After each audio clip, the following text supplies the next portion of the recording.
Quindi, quanto tempo dovrei dormire? Questo è il concetto di sleep duration, che tende a variare in funzione dell'età, e per la vostra fascia di età è tra le 7 e le 9 ore a notte.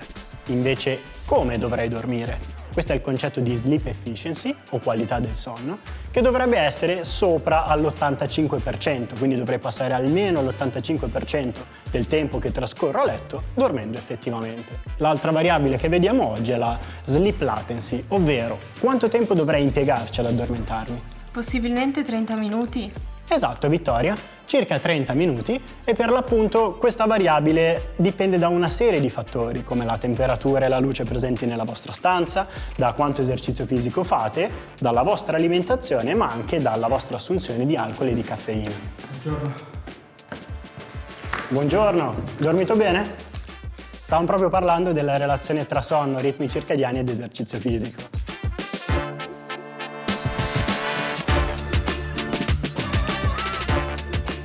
Il vostro sonno dipende anche da un'altra variabile, che è il cosiddetto cronotipo, ovvero la vostra preferenza ad essere più attivi nella prima fase della giornata, i cosiddetti mattutini. Ci sono persone che non hanno particolari preferenze, gli intermedi, ed infine abbiamo coloro che preferiscono essere attivi nelle ultime fasi della giornata, i serotini, che sono quelli che vivono in una sorta di modalità difficile, poiché la nostra è una società prettamente mattutina, quindi dobbiamo essere comprensivi nei confronti dei serotini. Guarda che carino, però. Oh sì, che carino, è il migliore a fare gli active break. Poco active, molto break. Il rapporto tra sonno, veglia e attività fisica è assolutamente importante.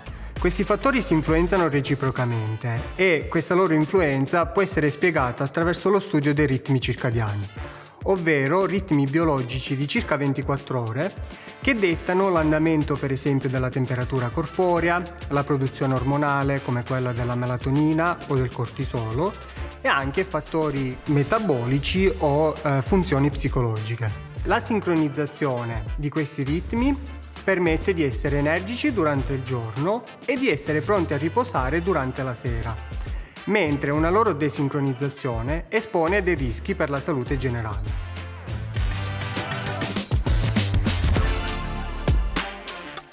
Il jet lag sociale è quella condizione in cui i nostri ritmi biologici e quelli che ci vengono imposti dalla società tendono a essere discrepanti, ritrovandoci in una condizione di jet lag cronico. Questo capita soprattutto ai serotini, i cosiddetti gufi, che sono costretti a vivere ad orari che non rispecchiano i loro ritmi naturali. Questo può portare sul breve termine a problematiche di concentrazione e sonnolenza, sul lungo termine anche a conseguenze sulla salute, quali ansia, depressione e problematiche metaboliche. Secondo voi, quale può essere la soluzione a tutto questo? Io, per esempio, cerco di allenarmi la mattina, così mi sveglio meglio e rispetto il mio cronotipo.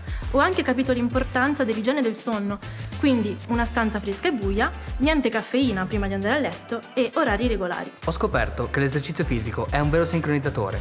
Aiuta i nostri ritmi biologici, dal cortisolo alla melatonina, fino alla temperatura corporea. Dormire bene è la base di tutto. E con un po' di attività fisica, ancora meglio se in compagnia, è il top.